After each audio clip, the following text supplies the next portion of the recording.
أعوذ بالله من الشيطان الرجيم بسم الله الرحمن الرحيم 48. Sure Fatih Medine'de nazil bo'lgan 29 oyat. Nahayt şefqatlik, mehriban Allah'ın ismi bilan boshlayman.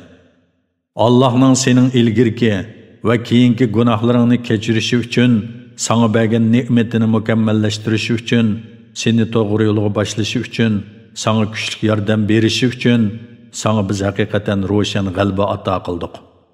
Mu'minlarning iymoniga iymon qo'shilishi uchun Allah ularning dillariga tamkinlikni tushirdi. Osmonlarning va zaminning, farishtalardan, jinlardan, hayvonlardan va tabiat hodislaridan bo'lgan qo'shinlari Allohningdir. Allah xalqning ahvolini bilib turg'uchidir, hikmat bilan ish qilg'uchidir. Mu'minlarning dillariga Allohning tamkinlik tushirishi, ayol mu'minlarni ostidan o'stanglar eqib turadigan, ular mangu qiladigan jannatlarga kirgizishi va Allohning ularning gunohlarini kechirishi uchundir. Allohning dargohida bu zo'r muvaffaqiyatdir.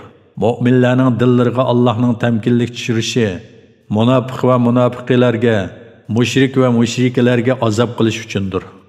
Ular Allohga qarata, Alloh payg'ambariga va mu'minlarga yordam bermaydi deydigan yomon o'yladi bo'ldi. Ular mu'minlarga yetsin degan halokat ularning o'zlariga yetdi. Alloh ularga g'azab qildi. Ularni rahmatidan yiroq qildi. Ularga jahannamni tayyorladi. Jahannam nima degan yomon joy? Osmonlarning va zaminning qo'shinlari Allohningdir. Alloh g'olibdir, hikmat bilan ish qiluvchidir. Biz haqiqatan seni qiyomat kuni xalqqa guvohlik berguvchi, mu'minlarga jannat bilan xushxabar berguvchi, kofirlarni azobdan ogohlantiruvchi qilib avatdik. Sizlarning Allohga va uning payg'ambariga iymon etishinglar uchun, uni yana payg'ambarni ulug'lashinglar va hurmatlashinglar uchun, atdiganda va oqshomda tasbih etishinglar uchun biz payg'ambarni avatdik. Shubhisizki, ey Muhammad, Hudaybiyada sana Rizvan bay'atini qilganlar haqiqatda Allohga bay'at qilgan bo'ladi. Allohning qo'li ularning qo'lining ustidadir. Kimki ahdini buzadi ekan, ahdini buzganligining ziyni uning o'ziga bo'ladi. Alloh bilan qilgan ahdisiga vafo qilganlarga Alloh buyuk ajr ato qiladi. Hudaybiyaga chiqmay qolib qolgan munofiq arabiylar sana biz mollarimiz, bola-chaqalarimiz bilan bo'lib qilib, sen bilan chiqanmidik, biz uchun mag'firat talab qilgan deydi. Ularning tili bilan aytqini dilidagi so'z emas. Aytqinki, agar Alloh sizlarga biroz ziyonni yoki foydani iroda qilsa, kim sizlar uchun Allohning oldida biror narsaga dal bo'la oladi? Ya'ni kim sizlardan Allohning xohishi va qazosini to'siy oladi? Undaq emas. Ya'ni ish sizlar o'ylagandek emas. Alloh sizlarning qilmishinglardan to'liq xabardordir. Balki sizlar payg'ambar va mu'minlar oilasiga mangu qaytmaydi deb gumon qildinglar. Bu gumrohlik dillaringlarda chiroyli tuyuldi. Sizlar yomon gumonda bo'ldinglar. Sizlar halok bo'lg'uchi qavm bo'ldinglar. Kimki Allohga va uning payg'ambariga ishonmaydi ekan, u kofirdir. Shubhisizki, biz kofirlarga do'zaxni tayyorladik. Osmonlarning va zaminning podshohligi Allohga xosdir. Allah xohlagan odamga mag'firat qiladi, xohlagan odamga azob qiladi. Allah nihoyat mag'firat qiluvchidir, nihoyat mehribondir.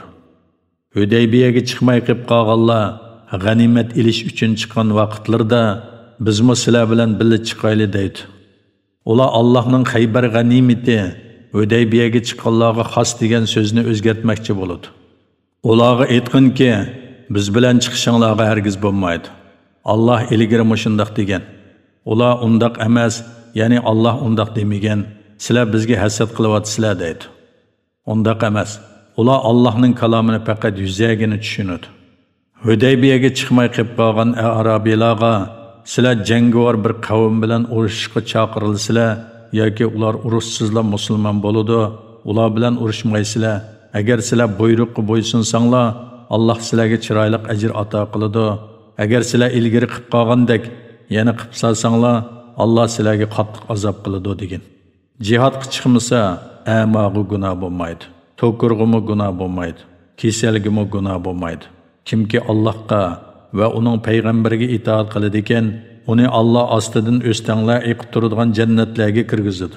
Kimki o'zdirsiz jihoddan bosh tortadi ekan, Allah uni dunyoda xo'rliq bilan, oxiratda o't bilan qattiq azoblaydi.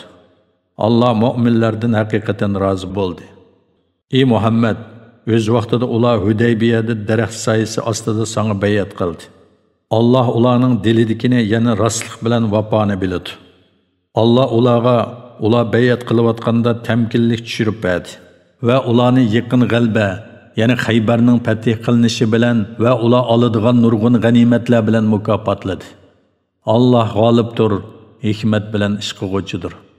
Allah sizlar oladigan nurg'un g'animatlarni sizlarga va'da qildi. Buni yana Xaybarning g'animatini hammadan burun ato qildi. Sizlarni dushmanlarning qul qilishidan saqladi. G'animatlar, Makkaning fath qilinishi, Masjid-i Haramga kirish, mu'minlarga nishon bo'lib qilishi uchun va sizlarni to'g'ri yo'lga boshlash uchun Allah shunday qildi.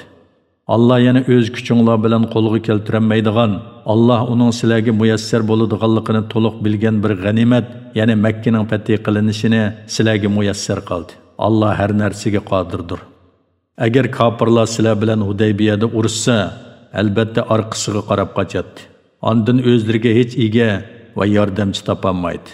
Bu ya'ni kofirlarni mag'lub qilish, mu'minlarni g'alaba qildirish Allohning ilgiridan tortib tutib kelayotgan yo'lidir.